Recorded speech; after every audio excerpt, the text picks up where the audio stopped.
We welcome you back inside the steam room. And as we like to tell all of the guests who appear in the steam room, please keep the towel on. We have certain set of standards here. And so with that in mind, here comes CNN commentator Van Jones.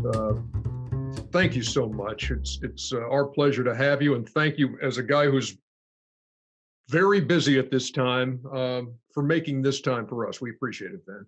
It's an honor to be here. I appreciate everything you guys do to keep the culture moving forward and these important times. We're going to start with a story you broke on Wednesday, and that was a tape that you were able to get a hold of an interview with Rayshard Brooks, who was the man who was shot to death in the Wendy's parking lot last Friday. And this was an interview done by a group called Reconnect a few months ago, talking about the judicial system, talking about the situation with parole and that kind of thing. And we're just going to play a small part of that, and then we'll begin the conversation with Van Jones. I want, things to be bettered, within probation and parole and also monitoring.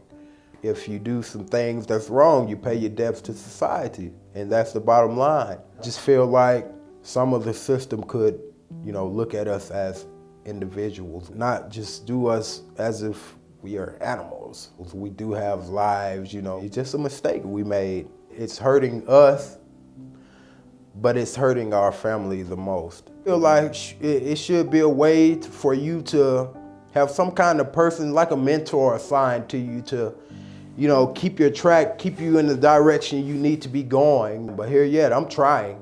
I'm not the type of person to give up. And again, a matter of months later, Rayshard Brooks was shot to death in Atlanta. I mean, when you listen to that, and this is exactly as the CEO of the Reform Alliance, is this not exactly the door you've been trying to break down? I appreciate you saying that. I also appreciate you letting him kind of speak from beyond the grave.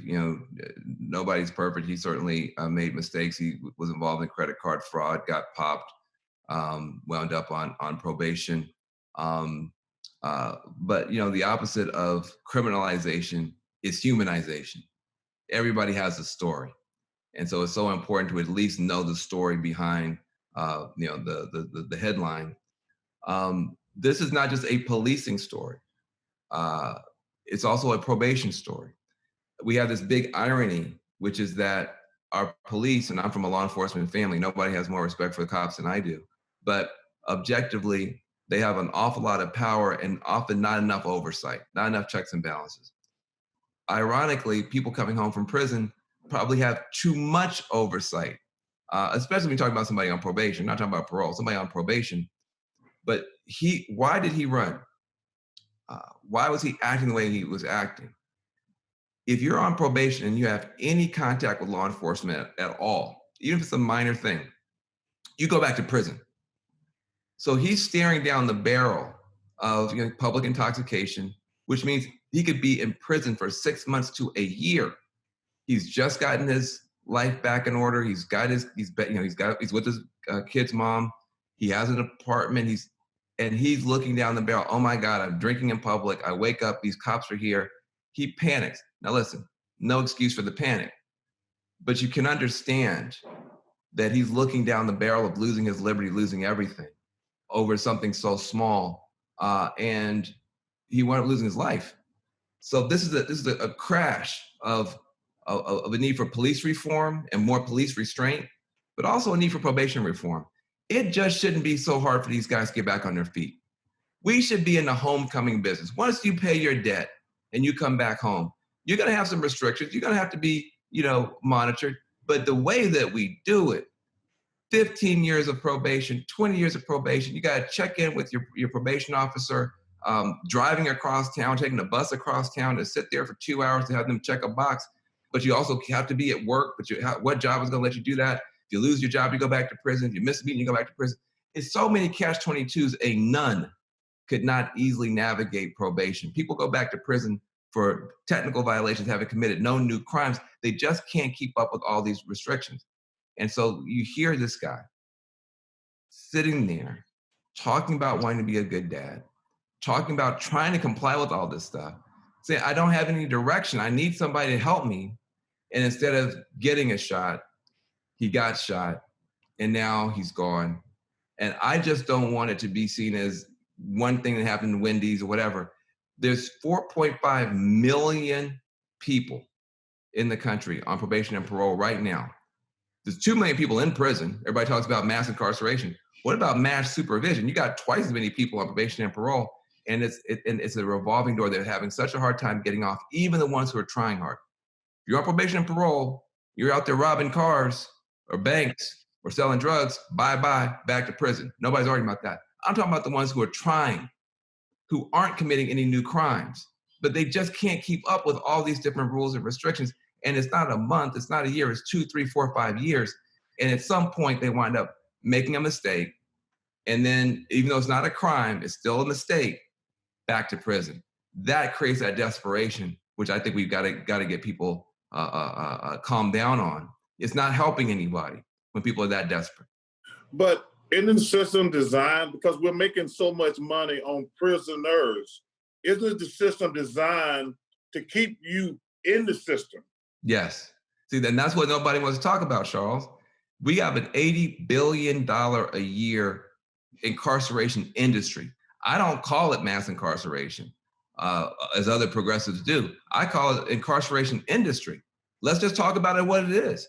And listen, only 8% of the prisons are private prisons outright making money, but the rest of them have so many big contracts, Charles. I mean, all the laundry services, the food services. I mean, everything in there is money. And so you have to have a certain number of human beings in there to make all that finance and all that economics work. Also, nobody wants to admit this, but let's be honest, in the 1990s, Democrats and Republicans were on board with this and said, hey, let's be honest, you got some small towns out there in rural America. These mills are shutting down because everything's going overseas. Economic development put prisons out there in all those farming towns. And so now those farming towns have become prison towns. Democrats and Republicans were in favor of that. And in fact, Democrats said, and I'm a Democrat, strong Democrat, as you know, but you have to confess your own sins before you accuse somebody else. It was the Democratic Party that decided with Bill Clinton that you could be liberal on every issue as long as you were, quote unquote, tough on crime. As long as you were willing to be for the death penalty and build prisons and have tougher and tougher laws and 3 strikes and 2 strikes and all this sort of stuff, you could be liberal on the environment, you could be liberal on whatever else you want to do. Well, what did that mean? That means both parties came down with both feet on the poor Black and brown communities. And you wound up crushing those neighborhoods, over-policing, over-incarceration, and then building rural communities around prisons. And now we're trapped in this dynamic that's going to be hard to get out of. But you're right. There's this economic development piece and money-making piece we never discussed. You know, you're obviously plugged in. We're both Democrats. We might not agree on everything. How disgusted are you with our whole political system has become right-wing, left-wing, conservative, liberal? And I'm watching TV every day, and I'm like, did these 2 guys just argue for an hour on the same subject, and one was representing the right and one was representing the left? How frustrated are you with our whole political system? You know, I'm very frustrated. You know, I watched, you and Ernie, you guys are able to agree, disagree, still be friends, be constructive, bring people on, treat people with respect, keep the country held together through sports and conversation. Meanwhile, the political class is failing kindergarten in terms of just basic respect, sharing, listening, looking for common ground. And, I get beat up on both sides because, I call it honest. If the Republicans do something bad, I say it's bad. But as this week, if Donald Trump does something good, Donald Trump, for the first time I've seen in my life, had a bunch of police come to his office and signed an executive order. It wasn't what I would have written, but it wasn't zero. It wasn't negative. And he said, hey, look, I want to see co-responders going alongside the police, not armed, to talk somebody down rather than shoot somebody down. How am I as a Democrat gonna say that's bad? He's saying that he wants there to be a national registry of bad cops, and he has the police behind him nodding their head. How am I as a Democrat gonna say that's bad? Now, do I want 20 more things? I sure do. But we can't give credit anymore to the 2 steps that your so-called opponent took toward your direction. They've got to take 100 steps toward you. You take no steps toward them. You can't get through kindergarten with that. And so, I mean, you can't.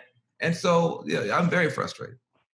These calls, Van, to defund the police.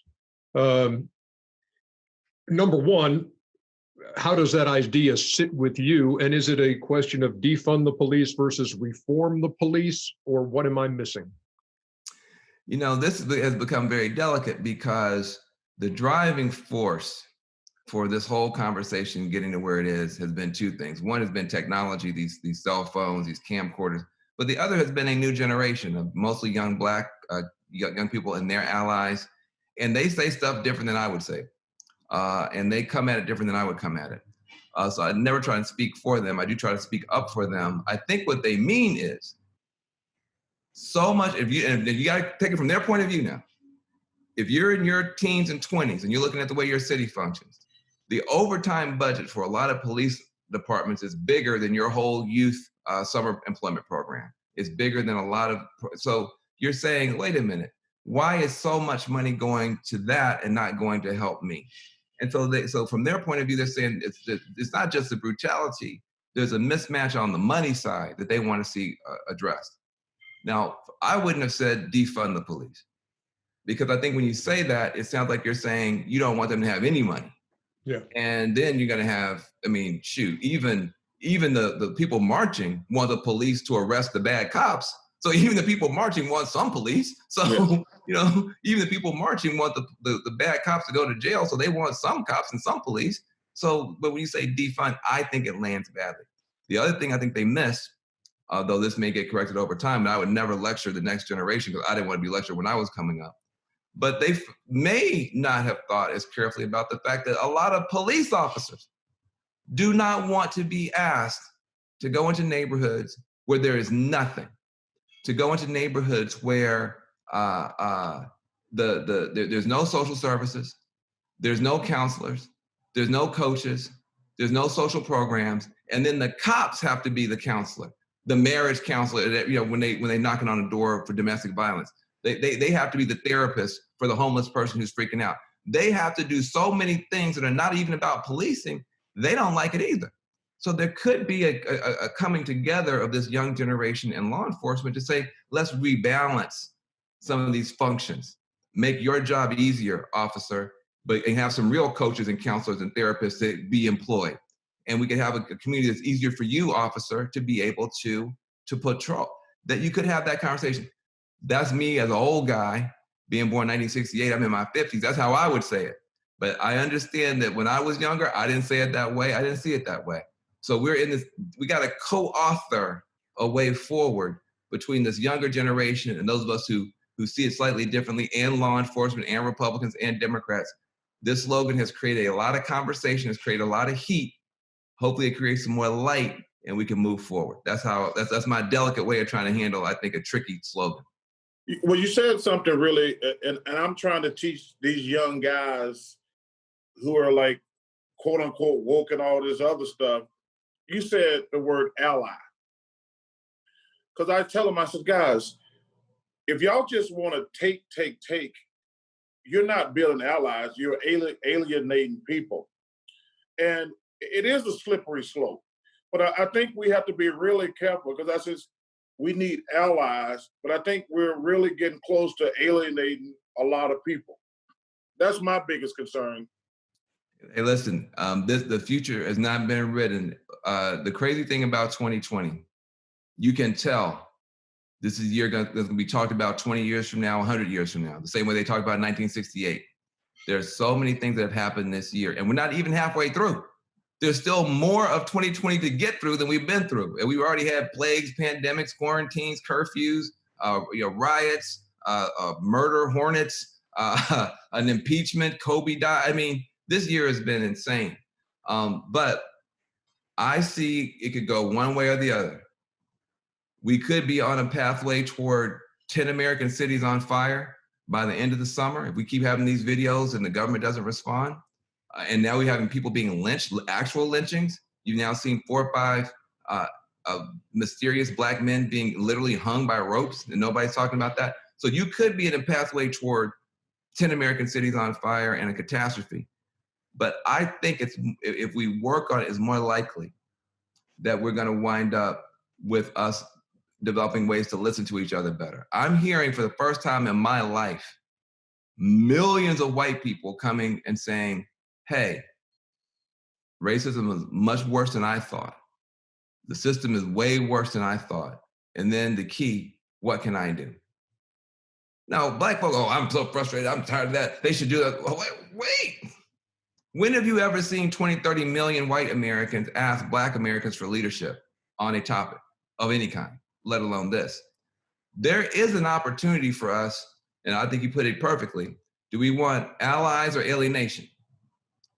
Ally is a two-way street.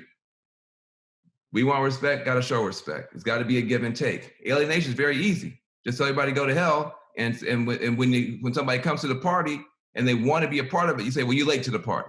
Why'd you even come? Where you been? Okay, then when they leave the party, where are they going to go? They're probably going to go someplace you don't want them to go. So what people are coming toward us, I believe, let's open the door. Of course, it can be fatiguing to be asked to be the educator of 100 white people at work. Google is a powerful tool. You can suggest that they do some of their own homework. So if you got to be the professor, do your homework. But I believe that we have to make a decision in our heart, as Black folks. Do we want revenge? Do we want to vent? Do we want to have the opportunity to kind of demonstrate our frustration, which is righteous and which is maybe overdue? Is that enough? Or do we want results? Do we want these neighborhoods to work? Do we want to have a different relationship with cops so we can drive around and not feel like we're in danger all the time, or our children are in danger? I'm just more interested in results. That's just me. Nothing wrong with the crowd that wants to be, rhetoric, great. Results.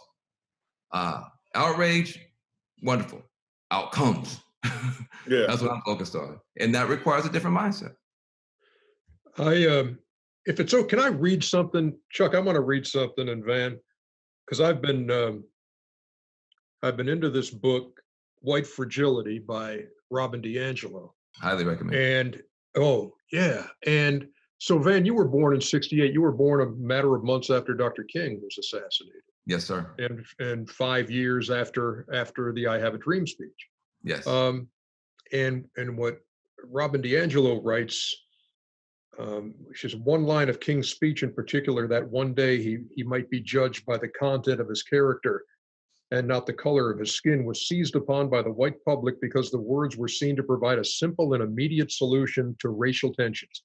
Pretend that we don't see race and racism will end. Color blindness was now promoted as the remedy for racism, with white people insisting that they didn't see race, or if they did, that it had no meaning to them. And I'll tell you, to the point you were making about never seen so many folks, especially white folks, trying to get educated and trying to, I can't get through this book fast enough, because, and it has been one of these things, Chuck and Van, where I've read it and I've said, golly, I've said that before. And that's one of these, reasons that, oh no, I'm not, I don't have a racist bone in my body, because, and it's like, that doesn't cut it. And so when I listen to you talk, you and Chuck, and I want to act, I want to help create results. This is one step, being educated about it. And the next is, so how, is there a place for me in the Reform Alliance? What do I do? If somebody's listening to this and says, oh, that sounds like what Van Jones has got going on there sounds like I'm all in. How do I help on that? Well, first, I just say the fact that you're reading White Fragility is very, very, very good. The fact that you can't find it anymore. I mean, they literally sold out. You cannot find a hard copy of that book on planet Earth right now. You have to get it on Kindle, or you have to get it on the audio book, or you have to borrow your friend's copy. Yeah. That is a very good thing, because what it means is that there are so many people who want to get educated on this. And now listen, you plant a seed, you don't have a tree tomorrow. It has to be cultivated. It takes time to develop. But the one thing I can say for sure is, as I said, Google is a powerful tool. Don't underestimate your ability to self-educate. God forbid if one of your children or one of your grandchildren on Monday, it was diagnosed, God forbid, with some kind of a rare cancer. Again, God forbid. By Friday, you would be an expert, a world-class expert in that form of cancer. You would have read every book. You would have looked at up to every expert. You'd have watched every YouTube video. You'd be bossing the doctors by the end of the week, because you would say, hey, hold on a second, this is critically important. It's a matter of life and death for me to understand this.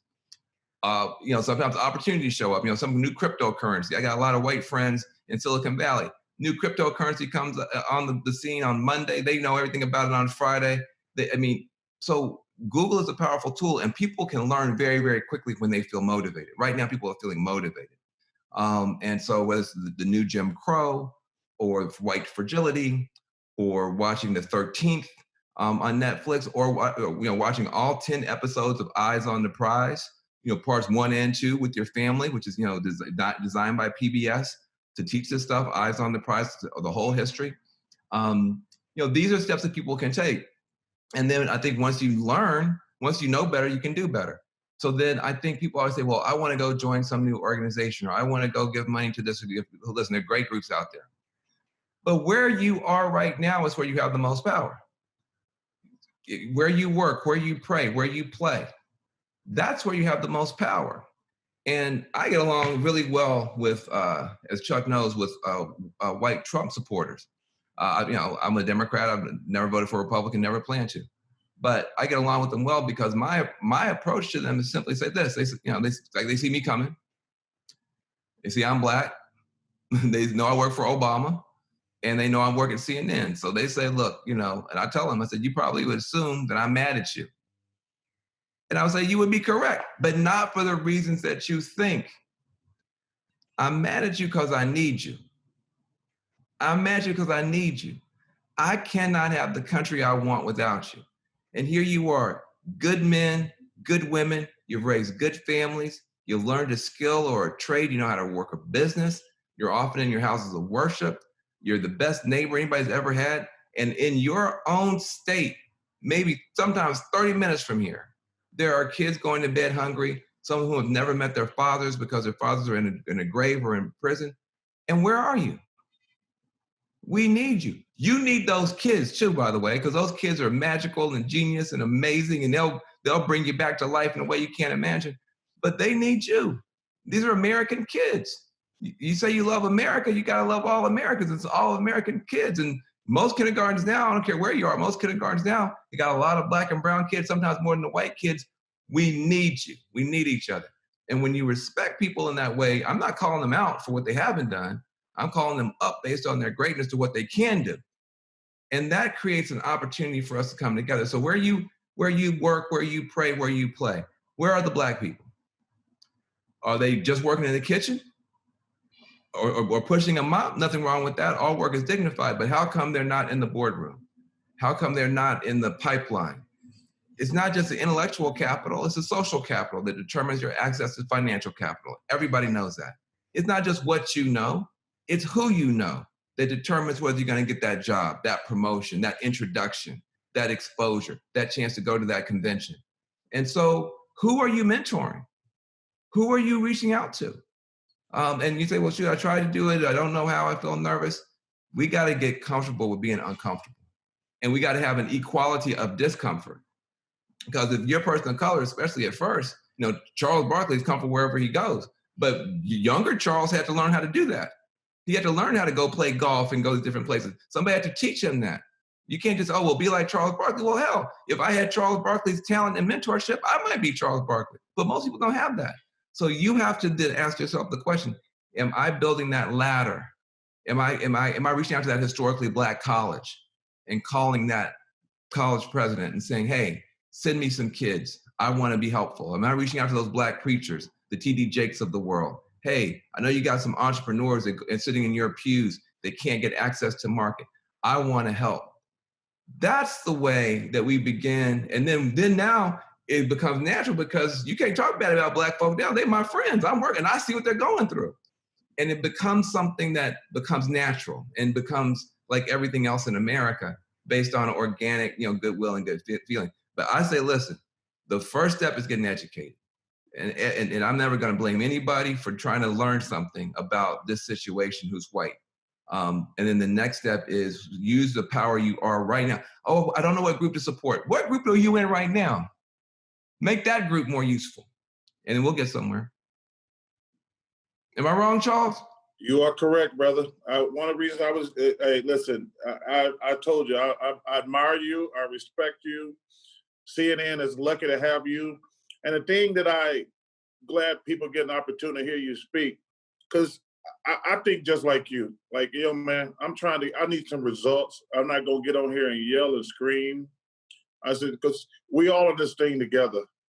And I love the fact you say, hey, I got Republican friends. We don't agree on everything, but we still got to make this thing work. We're not going no place before every election. After this election, we're going to do this and do that. And then after the election, the Republicans don't leave. The Democrats don't leave. Tuesday night, we vote against each other. Wednesday morning, we're all still in the same country. So what are we going to do? I'm a Wednesday morning guy. I love Tuesday night election. I get to be on TV. But Wednesday morning, what are we going to do? And if we don't have that Wednesday morning conversation, we're not going to have a country. Van Jones, we have taken up exactly 30 minutes of your time, which is exactly what we said we would do. And we could go on all day long. And this has been tremendous. Hey, have me back. We're not done. I mean, let's keep talking. No, it's been great having you. And thank you so much for your insight and for, man, I've been jotting a lot of stuff down in here, man. And I appreciate that. Well, it's a great awakening. Those kids have been, they talking about, they woke, God bless them. I was woke before they had alarm clocks. So this is a great awakening for everybody. Please have me back. I appreciate you. Thank you, Charles. Thank you. Anytime, man. Thank you. Have a great weekend and enjoy your Father's Day, man. You too. Thank you.